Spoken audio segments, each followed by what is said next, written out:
faut déjà remettre cette opération militaire dans son contexte pour ceux qui ne s'en souviendraient pas. On est en novembre 2018, les manifestations traditionnelles du vendredi pour les marches du retour, les manifestations palestiniennes ont déjà commencé il y a plusieurs mois, depuis le mois de mars, donc environ 8 mois. Le bilan est déjà lourd, environ 230 morts côté palestinien, et c'est alors que l'armée israélienne va lancer ce qui aurait dû être une petite opération terrestre à l'intérieur de la bande de Gaza en territoire ennemi, selon la terminologie employée par l'armée.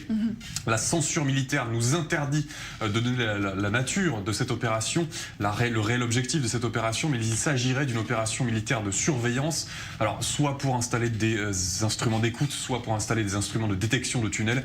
Impossible de l'affirmer. La manœuvre tourne mal, des hauts gradés israéliens tombent entre les mains du Hamas. S'ensuit un échange de tirs dans lequel le lieutenant-colonel M, c'est son nom de code, a été tué non pas par des tirs du Hamas mais par des tirs amis, des tirs accidentels. Il faut le dire, et c'est très paradoxal, mais c'est ainsi, c'est une mort qui a empêché son kidnapping et donc qui a empêché le Hamas de soutirer des informations secrètes au lieutenant-colonel M. Tous les autres soldats israéliens vont alors s'enfuir vers la frontière israélienne où les attendait en territoire ennemi un hélicoptère israélien, moteur allumé, sous le feu de l'artillerie lourde israélienne. On écoute d'ailleurs...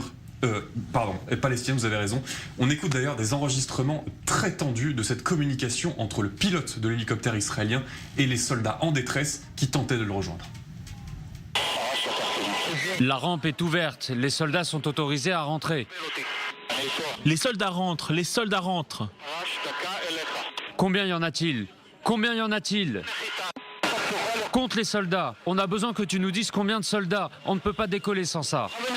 Est-ce que tu vois d'autres soldats? Je suis pas sûr que tout le monde est là.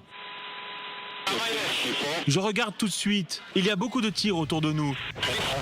Voilà, on entend clairement le pilote de l'hélicoptère israélien refuser un ordre de son état-major, celui de quitter immédiatement les lieux. Non, le pilote affirme « Je suis sous les balles des Palestiniens, je suis en danger de mort, il y a des balles qui brisent les vitres de mon hélicoptère, mais je ne quitterai pas les lieux, je ne décollerai pas tant que tous les soldats israéliens ne seront pas à bord de cet hélicoptère. » Plusieurs décorations ont été et vont être décernées à ces soldats, justement. Alors, en premier lieu, le pilote de l'hélicoptère dont on parlait, qui a déjà reçu cette décoration, et puis une autre décoration posthume, celle-ci, pour le lieutenant-colonel M, c'est son nom de code, on le répète, qui a reçu donc de manière posthume cette décoration lors d'une cérémonie avec le chef d'état-major Avi Koravi et la famille du défunt.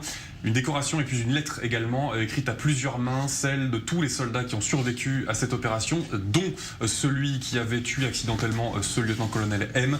Une lettre qui décrit un homme simple, un homme capable de détendre l'atmosphère, de détendre ses camarades, ses compagnons d'armes avant chaque opération, un homme doté d'une force d'initiative et d'un sang-froid pour lequel il aura d'ailleurs été choisi pour cette mission extrêmement périlleuse. Aviv Koravi qui a déclaré que le lieutenant-colonel M n'avait pas choisi la date de sa mort, mais qu'il avait choisi simplement sa mission, et un état-major israélien de manière générale qui avait avoué à demi-mot, il faut le dire, que c'était une opération ratée, une opération qui avait d'ailleurs lancé une nouvelle escalade avec les Palestiniens, des dizaines de roquettes en territoire israélien et une riposte israélienne, comme souvent par les airs. Merci beaucoup Bastien Bory pour cet éclairage. Vous le disiez justement que cette mission avait débouché sur des heurts entre Israéliens et Palestiniens, sur des roquettes nombreuses qui étaient tombées en novembre sur Israël, et on l'apprenait ce matin, une Israélienne de 74 ans a succombé à ses blessures après que son immeuble ait été frappé par une roquette en provenance de Gaza. C'était justement en novembre dernier. Originaire d'Ashkelon, elle était donc dans le coma depuis 10 mois.